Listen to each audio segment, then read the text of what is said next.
Sir నమస్కారం sir. నమస్తే అండి. సార్ రాజకీయాల్లోకి రాగానే ఎమ్మెల్యేలు కోటీశ్వరులు ఎందుకైపోతారు? వాళ్ళసలు కరప్షన్ ఏ విధంగా చేస్తారు అని జెప్పేసి ఎమ్మెల్యేగా ఉన్న కేటీఆర్ గారు కామెంట్స్ చేయడం అనేది ఇప్పుడు చర్చనీయాంశంగా కూడా మారిపోయింది. అంటే ఆయన మాజీ మంత్రి అండ్ ఇప్పుడు ప్రెజెంట్ ఎమ్మెల్యే. ఆయన ఎమ్మెల్యేల కరప్షన్ ఏ విధంగా చేస్తున్నారో చెప్పడం ఒక్కసారిగా వైరల్ అయిపోయింది ఆ వీడియో కూడా.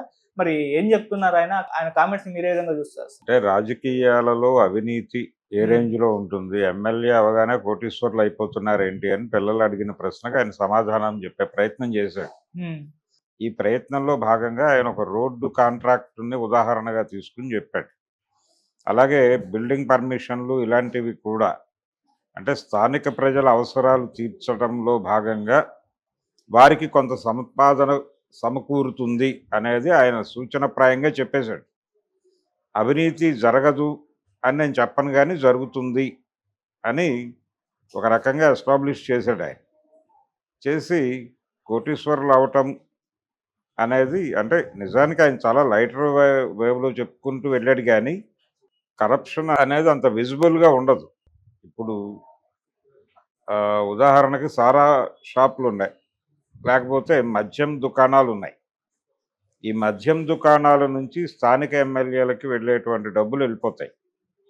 అలాగే ప్రతి వ్యాపారంలోనూ ఉండేటువంటి లొసుగులు, వాటికి సంబంధించిన ఇబ్బందికరమైనటువంటి పరిస్థితులు ఏవైనా ఎదురైతే తత్సంబంధమైన విభాగాల్లో నుంచి ఏదైనా ప్రెజర్ ఎదురైతే ఒక మాట సాయం చేసినందుకు గాను హ్మ్. ఆయనకి ముట్టాల్సిందే ఆయనకి ముట్టేస్తుంది. ఇలా నెలకి లక్షల్లో ఆదాయం వాళ్ళ ప్రమేయం లేకుండానే వాళ్ళకొస్తుంది. ఇది జస్ట్ ఎప్పుడైనా అవసరమైతే ఒక నోటి మాట చెప్పడం కోసం ఇంత పర్సంటేజ్ అని చెప్పి ముందే తీసి పెట్టేస్తారు వాళ్ళకి. అది వెళ్ళిపోతుంది ఆటోమేటిక్‌గా. వాళ్ళకి సంబంధం లేదు. వాళ్ళు చూసినా చూడకపోయినా అది వెళ్ళిపోతుంది. ఇక్కడ ఏమైనా జరిగితేనే ఇవ్వటం అనేది కాదు. జరగకుండా కూడా పేమెంట్లు వెళ్ళిపోతాయి. హ్మ్. ఇలా వెళ్ళిపోయే వ్యాపారాలు అనేకం జరుగుతాయి. మనం కేవలం మద్యం మాత్రమే మాట్లాడుకున్నాం. మద్యం మాత్రమే కాదు, లాడ్జెస్ ఉంటాయి, హోటల్స్ ఉంటాయి. ఇలా రకరకాల వ్యాపారాలు జరుగుతూ ఉంటాయి. ఈ వ్యాపారాలన్నిటిలోనూ వారికి వాటా ఉంటుంది. అంటే పోలీస్ స్టేషన్‌కి ఒక వాటా ఉంటుంది. అలాగే లోకల్ ప్రజాప్రతినిధులకు ఒక వాటా ఉంటుంది. ఈ వాటాలన్నీ సక్రమంగా వెడితే తప్ప వ్యాపారాలు నడవు. ఈ వాటాల్లో ఎక్కడ వెళ్ళకపోయినా ఎక్కడో ఒకటి నుంచి ఒక ప్రశ్న ఎదురవుతుంది. ఏమిటి దుర్మార్గం అని. ఈ దుర్మార్గం ఏమిటి అన్నప్పుడు పోలీసులు స్పందిస్తారు. ఇలా ఇబ్బంది కొని తెచ్చుకోవడం కన్నా కూడా మనుషుల్ని కొనుక్కోవడమే బెటర్ కదా అనే వాతావరణంలో వ్యాపారస్తులు ఉన్నారు. హ్మ్. ఇది రాజకీయం వ్యాపారంగా మారిపోవడం వలన సంభవించినటువంటి ఒక ప్రత్యేకమైన పరిస్థితి. ఈ వ్యాపారం బాగుంది కాబట్టే రాజకీయాల్లోకి వస్తున్నారు ఎవరైనా. ఇప్పుడు ఇక్కడ పెట్టుబడితో సంబంధం ఒకసారి పెట్టుబడి పెట్టేసి ఎమ్మెల్యే అయిపోతే పేమెంట్స్ ఆటోమేటిక్‌గా వస్తాయి.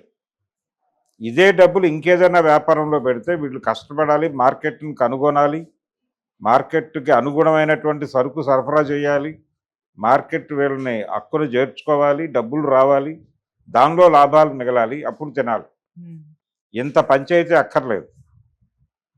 కొంత డబ్బులు ఇన్వెస్ట్ చేసి గెలవగలిగితే ఎమ్మెల్యేగా 2 టర్మ్స్ చేస్తే చాలు. లైఫ్ సెట్ అయిపోతుంది అనేటువంటి వాతావరణం ప్రపంచంలో వ్యాప్తి చెందింది. ఆ పిల్లలు కూడా ఆ ఉద్దేశంతోనే అడిగారాయన. హ్మ్.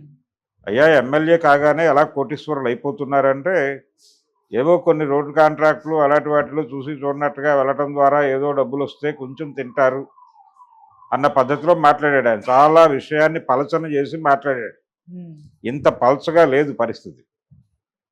వాటాలు, కోటాలు పద్ధతిలో నడిచిపోతుంది అక్కడ. కోటా సిస్టమ్ ఏర్పడిపోయింది ఆల్రెడీ. ఈ కోటా సిస్టమ్ ప్రకారం డబ్బులు వెళ్ళిపోతాయి. హ్మ్. వాళ్ళు అడగక్కర్లేదు. అడిగే పరిస్థితి రానివ్వరు. అడిగే పరిస్థితి రావటం అంటే ఆ వ్యాపారాన్ని క్లోజ్ చేసుకోవటమే అనే విషయం వ్యాపారస్తులకు తెలుసు. ఓకే. అందుకని వాళ్ళు ఓపెన్‌గానే చాలా సందర్భాల్లో చాలామంది బిజినెస్ పీపుల్ మాట్లాడే మాటే ఇది. ఏది? మాకు మిగిలేదేమిటి అన్నది ఎవరు ఆలోచించట్లేదు అని. కాబట్టి మాకు మిగిలేదేమిటి అనే ప్రశ్న ఉంది మార్కెట్‌లో.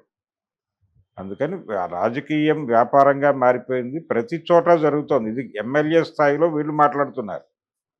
ప్రభుత్వాల స్థాయిలో వీళ్ళు ప్రభుత్వానికి చెందినటువంటి భూమి ఏదో ఒక కంపెనీకి ఇవ్వడం ద్వారా ఆ కంపెనీకి ఏ పద్ధతిలో ఇస్తారు? దాన్ని కొంత సబ్సిడీతో ఇస్తారు. అది కూడా లేకుండా ఇచ్చిన సందర్భాలు కూడా ఉంటాయి. ఎందుకు ఇస్తారు? ప్రజలకి ఉపాధి అవకాశాలు దొరుకుతాయి కాబట్టి, ప్రజలకి ఉపాధి అవకాశాలు కల్పించేటువంటి ఒక ఫ్యాక్టరీయో లేకపోతే ఒక పవర్ స్టేషనో మరొకటో పెడుతున్నారు కాబట్టి ఇది సమాజ అభివృద్ధికి దోహదపడుతుంది. అలాగే స్థానికులకు ఉపాధి అవకాశాలు కల్పిస్తుంది. ప్రజా సంక్షేమం దృష్ట్యా ఈ భూమిని మేము ఈ నామమాత్రపు ధరకి వీరికి ఇస్తున్నాము అని ఇస్తారు. ఇది ఇచ్చినందుకు గాను వీరికి కొంత ఆర్థిక ప్రయోజనం చేకూరుస్తారు వారు అనివార్యంగా. ఈ డీల్ సెట్ అయ్యాక ఆ డీల్ సెట్ అవుతుంది. చెప్పేదేమో ప్రజల పేరు, వ్యాపారం జరిగేది వీళ్ళ పేరుతో, డబ్బులు ముట్టేది వీళ్ళకి. ఇలా డబ్బులు ఈ పంపిణీలో స్థానిక ఎమ్మెల్యేలకి వాటాలు ఉంటాయి. ఆ వాటాలు వెళ్ళిపోతాయి వాళ్ళకి. వాళ్ళ రోజువారీ యాక్టివిటీలో నుంచి డబ్బులు స్పిన్ అవుతాయి. ఆ స్పిన్నింగ్ డబ్బుల్లో కూడా వీళ్ళకి వాటాలు వెళ్తాయి ఎమ్మెల్యేలకి. ఇందుకని ఎమ్మెల్యే కావడానికి ఉత్సాహపడతారు ఎవరైనా. ప్రజాసేవ చేయటం అనేది ప్రోగ్రాం కాదు ఇక్కడ. ప్రజల పేరుతో వ్యాపారం చేయటం కోసమే రాజకీయాలు నడుస్తున్నాయి. ఏ పార్టీ అయినా కావచ్చు, తెలుగుదేశం అయినా కావచ్చు, టీఆర్ఎస్ అయినా కావచ్చు, కాంగ్రెస్ పార్టీ అయినా కావచ్చు, భారతీయ జనతా పార్టీ అయినా కావచ్చు. భారతీయ జనతా పార్టీ చాలా ఓపెన్గా రాజకీయ వ్యాపారాన్ని విపరీతంగా ప్రమోట్ చేస్తోంది. ఈ ప్రమోట్ చేయటంలో భాగంగానే వాళ్ళు మొత్తం దేశంలో ఉన్నటువంటి సహజ వనరులన్నింటినీ గంపగుత్తగా తమ చేతి కింద కంట్రోల్లోకి తీసుకునేటువంటి ప్రయత్నం చేస్తున్నారు.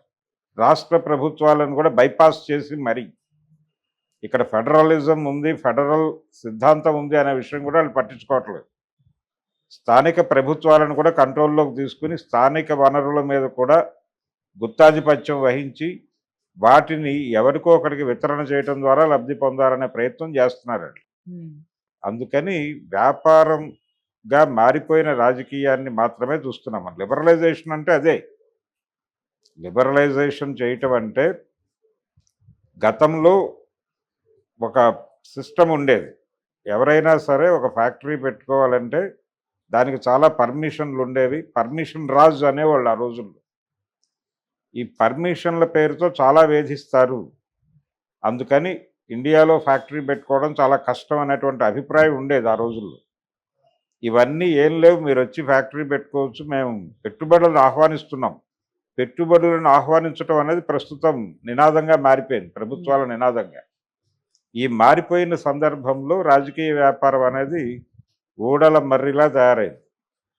ఇప్పుడు లిబరలైజేషన్ తర్వాత రాజకీయ నాయకుల ఆస్తులు చూస్తే భయం వస్తుంది.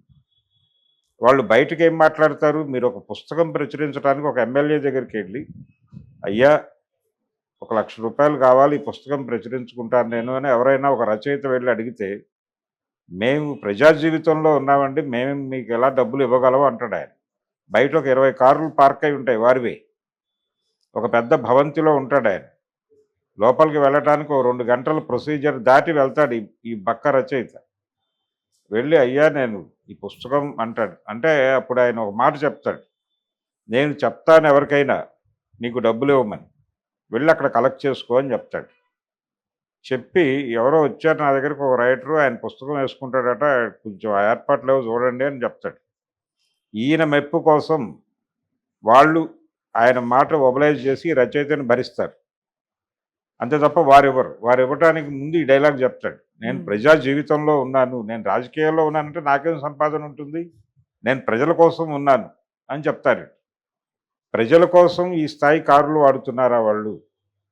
ప్రజల కోసం అంతంత పెద్ద పెద్ద భవనాల్లో ఉంటున్నారా? ఏం జరుగుతోంది రాజకీయాల్లో? రాజకీయాల్లోకి రావడానికి ఎందుకు వారసులు ఎగబడుతున్నారు? గతంలో స్టూడెంట్ లీడర్స్ వచ్చేవాళ్ళు రాజకీయాల్లోకి, విద్యార్థి రంగం నుంచి సెకండరీ లీడర్షిప్ వచ్చేది రాజకీయాల్లోకి అన్ని పార్టీలకి. ఇప్పుడు సెకండరీ లీడర్షిప్ ఇచ్చేటువంటి విద్యార్థి రంగం మొత్తం కూడా ఒక రకమైనటువంటి కెరియర్ ఓరియంటేషన్ అనే దానిలో ప్రెజర్లోకి వెళ్ళిపోయి అది దారి తప్పిపోయింది. దారి తప్పిపోయిన సందర్భంలో ఏ పార్టీకి కూడా, అంటే అక్కడ విద్యార్థి రాజకీయాలే లేవు, విద్యార్థులకు రాజకీయాలు ఎందుకు అని చెప్పి చంపేయటం మొదలుపెట్టి ఫైనల్గా అసలు విద్యార్థులకి రాజకీయాలు అవసరం లేని ఒక వాతావరణం కల్పించారు. కల్పించిన తర్వాత అక్కడి నుంచి సెకండరీ లీడర్షిప్ రావడం మానేసి వారసులు రాకడ పెరిగింది. ఈ వారసుల రాకడ పెరగటం అనే దాని వెనకాల పద్ధతి ఇదే. వాళ్ళు విదేశాలకు వెళ్ళి చదువుకుంటారు. లోకేష్ విదేశాలకు వెళ్ళి చదువుకున్నాడు కదా, కేటీఆర్ కూడా విదేశాలకు వెళ్ళి చదువుకున్నాడు కదా, మరి ఇంకేదో చేయాలి కదా. వాళ్ళు రాజకీయాల్లోకి ఎందుకు రావాలి? ఒక పెద్ద అద్భుతమైనటువంటి పరిశ్రమ పెట్టి నువ్వు 10 మందికి ఉపాధి కల్పించడం ఆ పనుల్లో ఉండాలి కదా. కానీ రాజకీయాల్లోకి ఎందుకు వచ్చావు? ఆ వ్యాపారాల్లో లేని ప్రాఫిట్ ఇక్కడ ఉందని తెలిసి జగన్మోహన్ రెడ్డి ఎందుకు రాజకీయాల్లోకి వచ్చాడు? ఆయన కూడా ఈ టేస్ట్ అందింది ఆయనకి. రాజకీయాల్లో ఉన్న రుచి తెలియటం చేత ఇక్కడే ఉన్నాడు ఆయన. ఆ రుచి తెలిసినటువంటి వాడు ఎవడు దీన్ని వదిలి వెళ్ళడం. రుచి మరిగిన కుక్క ఇల్లు వదలదు అని చెప్పి ఓ సామెత ఉంది. ఆ పద్ధతిలో రుచి మరిగిన రాజకీయ నాయకులు ఎవరు కూడా రాజకీయ సన్యాసం చేయరు. రాజకీయ సన్యాసం చేస్తున్నామని చెప్తారు కానీ వాళ్ళు ప్రజా జీవితంలోనూ లేరు, ఇంకొక సేవలోనూ లేరు. ఏ ఎమ్మెల్యే కూడా ప్రజాసేవ చేస్తున్నాడంటే నిర్మోహమాటంగా మోసం చేస్తున్నాడనే అర్థం. ప్రస్తుతం అధికార రాజకీయాలతో అంటకాగుతున్నటువంటి ప్రజాప్రతినిధులందరికీ డబ్బులు వెళ్తున్నాయి. ఎక్కడో ఎవరో ఒకళ్ళో ఇద్దరో తేల్తారు మొత్తం దేశం మీద వెతికితే. ఇల్లెందు ఎమ్మెల్యే ఒక ఆయన ఉండేవాడు, గుమ్మడి నరసయ్య గారు. ఆయన అలా ఉన్నాడు. ఆయనకంటే ముందు ఒక ఎమ్మెల్యే ఉండేవాడు, చాపల ఎర్రయ్య అని. ఆ చాపల ఎర్రయ్య గారు ఇక్కడే ఉండేవాడు, ఎమ్మెల్యే క్వార్టర్స్లో ఉండి ఆయనకి రోజు తన పక్క క్వార్టర్స్లో ఉన్నటువంటి తోటి ఎమ్మెల్యేలకు వస్తున్నటువంటి ఆదాయము ఇవన్నీ చూసి ఆయనకి విపరీతమైనటువంటి ఇదయింది. అదేంటి మనం ఇలా బతుకుతున్నాం, వాళ్ళు అలా బతుకుతున్నారు అని. సిపిఐ ఎమ్మెల్యే ఆయన. ఇదేంటి మన జీవితం ఇలా ఉంది, వీళ్ళు ఎదిగిపోతున్నారు, మనం ఇక్కడే ఉన్నామని చెప్పి తీవ్రమైన మదన పడుతూ ఫర్దర్గా ఆయన కాంగ్రెస్ పార్టీలోకి వెళ్ళిపోయాడు. గుమ్మడి నరసయ్య గారు ఆ తర్వాత వచ్చాడు, చాపలరాయ్ తర్వాత వచ్చి ఈయన నిలబడ్డాడు. ఈ రోజుకి ఆయన బస్సుల్లోనే తిరుగుతాడు.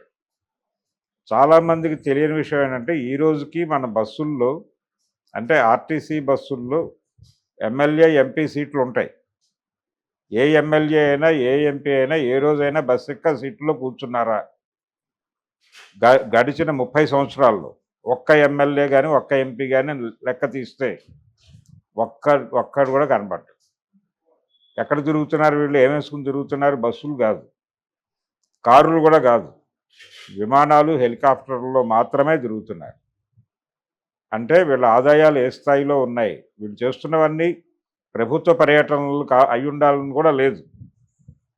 ప్రభుత్వ పర్యటనలు కాని ప్రైవేటు పర్యటనలు కూడా వాళ్ళు ఫ్లైట్స్లోను హెలికాప్టర్స్లో మాత్రమే చేస్తున్న సందర్భం మనకు తెలుసు. వాళ్ళు తిరుమల గుడికి వెళ్ళాలనే హెలికాప్టర్లో వెళ్ళొచ్చేస్తున్నారు. అటువంటి కండిషన్లో ఎలా ఉండగలుగుతున్నారు రాజకీయ నాయకులు? ప్రజలని దోచి వ్యాపారస్తులు బతుకుతుంటే వ్యాపారస్తుల దగ్గర వాటాలు తీసుకుని వీళ్ళు బతుకుతున్నారు.